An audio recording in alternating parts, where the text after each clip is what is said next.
Fiber Artist, and today we are going to be learning the Tunisian Crochet full stitch. And with this stitch, basically with any fiber art, you will be starting with our slip knot, where you take your yarn, flip it over itself until you create an X right here where it's crossing between. Hold that X in place, take your fingers and behind that loop you just created, put your fingers through and pinch the working yarn that is connected to your big ball of yarn, and you pull it through that loop all the way until it tightens. And that is your slip knot. Now today I'm going to be using a 10mm Tunisian crochet hook, which is just longer than any other hook, and it's larger than necessary just because it makes the stitches so much easier to see when I'm working and for demonstration purposes. So we put that into our loop that we made and pull that tight, and that is how we will be starting.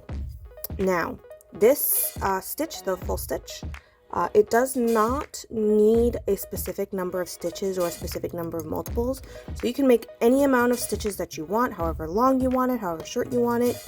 We're going to go with our usual 10, just because that is our tried and true method. And so because I'm going with 10, I'm just going to make 10 chains. And to make a chain, you will basically take your working yarn, grab it with the crook of your hook here, and then you pull it through the loop of that slip knot that you made, that loop, and that is your first chain. And to do the second chain, you will again grab that working yarn with the crook of your hook and pull it through that loop that was just made, and that is your second chain. So that's 2 chains, and we're going to continue until we have 10 chains.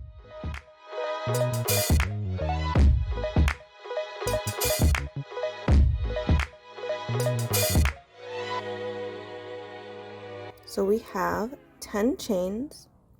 Now what we are going to do is we're going to flip this over onto its back side. And what we're going to do is we are going to work in our back bumps here. You can see these little bumps right here. And in order to work into, or to start working into them, we will skip our first bump. So the one that's immediately connected to the loop that is on the hook, we're going to skip that one. And we're going to go into that next bump that's right next to it. Now I like to work with the point of the hook to slide into these little bumps, because if you try to push it in from here, it makes it just a little bit difficult. If that is how you prefer to do it and it's easier for you, by all means. But if you find that difficult, the tip of the hook works just as good, if not better in most cases. So with that tip of the hook, we're going to insert it into that back bump loop and then push the hook all the way through. Take your working yarn and yarn over, so pull your yarn over your hook so that you can grab the working yarn with the crook of your hook and then pull it through that little back bump. And that counts as 1 stitch. So I'm going to show that again with the tip of our hook into the little back bump here. I'm going to slide the hook through, yarn over, with the crook of the hook, pull it through that back bump. And we're going to continue that all the way down to the first little bump.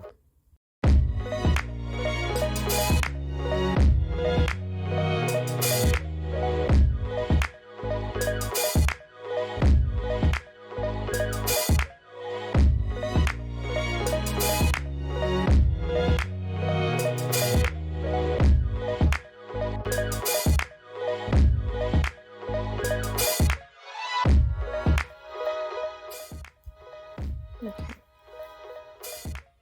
so we got all of our back bumps worked. Now at this point is where we want to count the loops that are on our hook, so that we can make sure that we still have as many loops as many stitches as we want. Now I had wanted 10, so there should be 10 loops on our hook. So that's 1, 2, 3, 4, 5, 6, 7, 8, 9, and 10. 10 loops, 10 stitches. That is perfect for what I am going for. Now, if you were doing another number, then you will definitely have to count out that many loops, however many loops that you wanted. Now, what we are going to do to continue is we are going to take our working yarn. It's connected to our big ball of yarn, and we will take that with our crook of the hook, pull it through one of those loops, and then we are going to grab that yarn again with the crook of our hook and pull through 2 loops. And we are going to continue to pull through 2 loops all the way until we have only 1 loop left on our hook.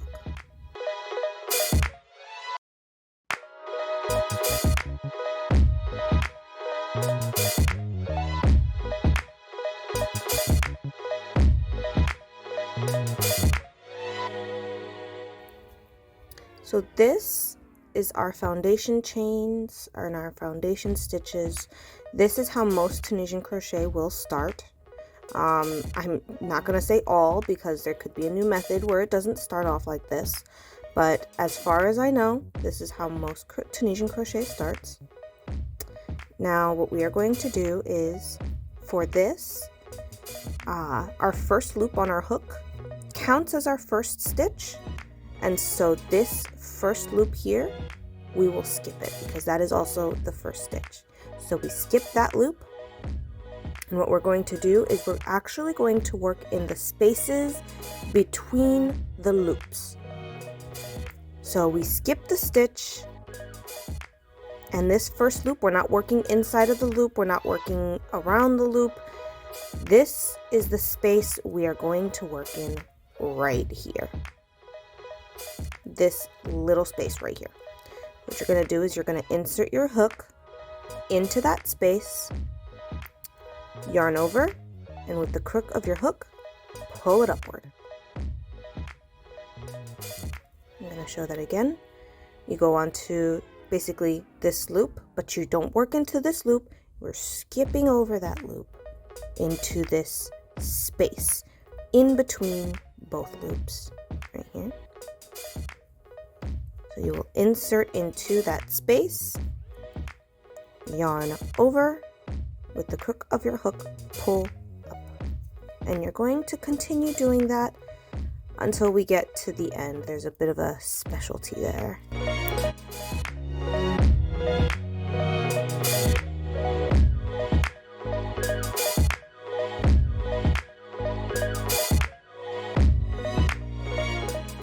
So you will see that I have stopped before getting to the last space.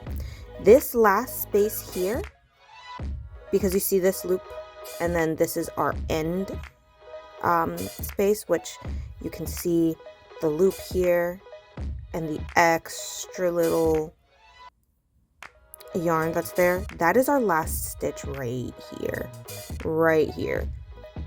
That's our true last end stitch. We are going to skip the space between this last loop and our end stitch. We're skipping that space, and we're going to go directly into our end. Just like that. Yarn over and pull with the crook of your hook through that end loop. So this is how it's going to look.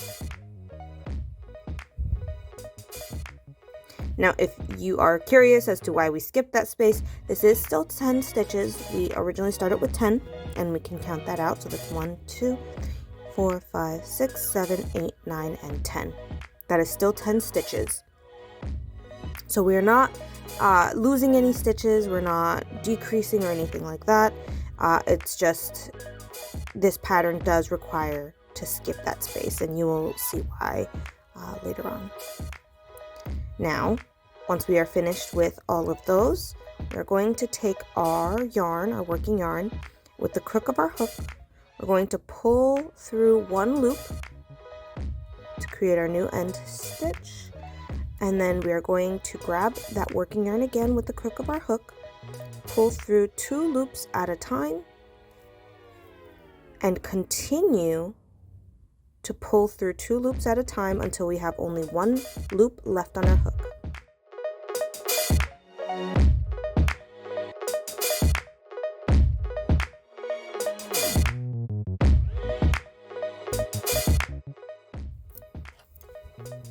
Okay, so this is how it looks so far. Now what we are going to do is we are going to again skip our first stitch because this counts as our first stitch. Now earlier what we did was we skipped our first stitch and then we worked into the loop or the space between the first loop. This time around we're going to skip the first space and go into the second space. So this is our first stitch right here, the loop right at the end. Then our next loop right here, that space in between, we're skipping it. We're going on to the next space between the second loop and the third loop. And we are going to insert into that space there, yarn over and pull through with the crook of your hook. And we're going to continue to go into each space in between each loop all the way down.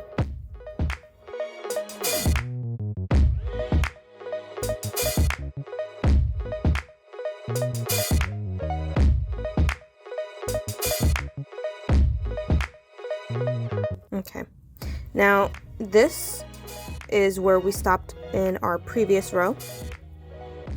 Now because we skipped our first space here, we're going to actually work into our last space. So you can see right here it's a lot larger because in the row before we skipped it, so this is much larger. You'll be able to see it so much larger than the other spaces. This is our last loop and this is our end stitch here. You can tell by, you see this loop coming up here and then that extra yarn bar that's coming out from the side right at the end. We're going to work into that afterward, but we have to work that space right there first, and then you can insert into that end stitch that I had showed you, like so. This is an alternating pattern where each first space and end space gets skipped alternatively. So in our first row, we didn't skip that first space, we skipped the last space. Now in this row, we skipped the first space, but we didn't skip the last space. The next row over, we will not skip the first space, but we will skip this one. And it's going to keep going. It's going to alternate between skipping the first space and skipping the last space.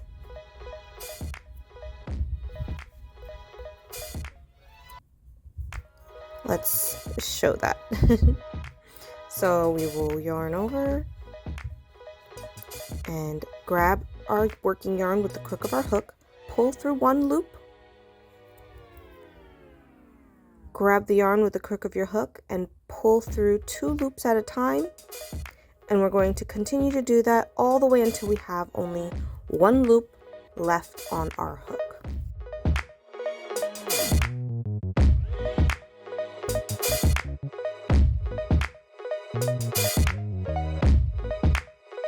Okay, so like I said before, we are alternating the spaces that we skip. So a good way to tell whether you need to skip or work into the space is if you pull on the yarn, and it's okay to pull on the yarn. If you see in the previous stitch that end one right here and the loop, then you need to work into this space.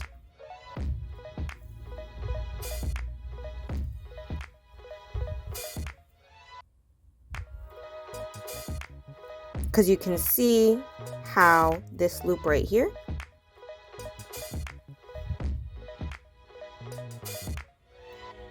how it's shown. That is how you can tell. If you lose your place, if you have to put it down for any moment, and it's the, all right, which one do I have to skip? I don't know. So that's a good way to tell for if you need to work the space or skip the space. Is the one right underneath it, right here.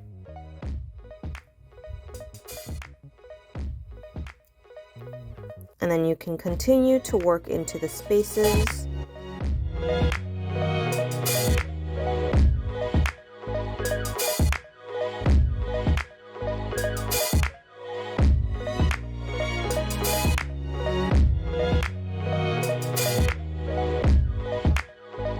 Now, again, because we have worked our first space, we're skipping our last space.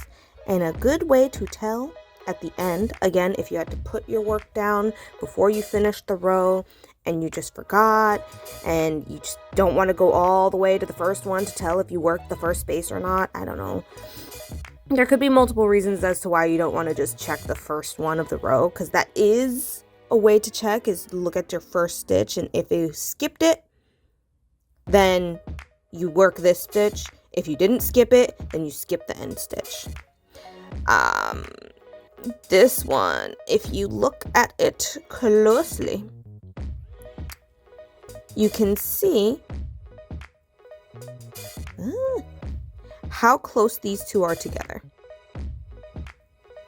Like, there is no gapping. I'm pretty sure at this one, you saw how big of a gap that it left. This does not have such big a gap. And because of that, we are going to now work into our end stitch and skip that space. You see that loop right here, that end loop right there, and that extra little yarn bar that's going onto the outermost side. That is where we're going to work into right there. Push right through, yarn over, and pull through.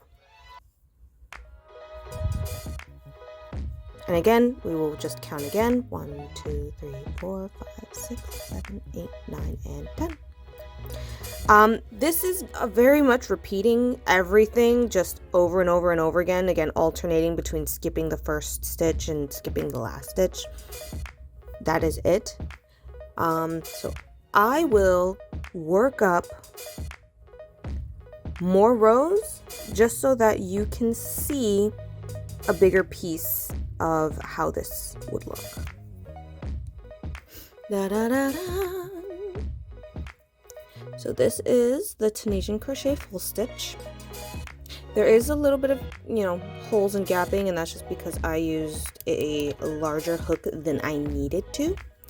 I will say this fabric, while it does create a really good drape, like it's really nice and drapey, it is prone to curling. You could see that curl right there. So you can definitely block this. Something that I will say is I have made a full scarf out of this stitch.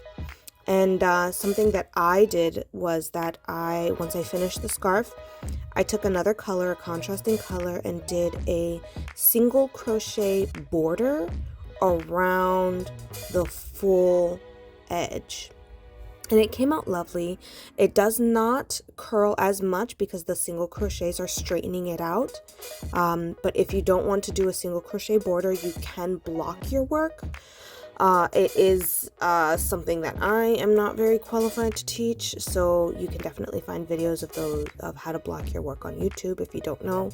But if you do, then heavy blocking is definitely going to be helpful when it comes to making sure that this does not curl. Other than that, it is a gorgeous stitch. I find that it looks a little more sophisticated, especially if you use like a nice gray. It's very sophisticated, and it's a very, very nice stitch. I personally enjoy it. But yeah, I hope that this was helpful in your endeavors and in your future projects. All right, happy crafting.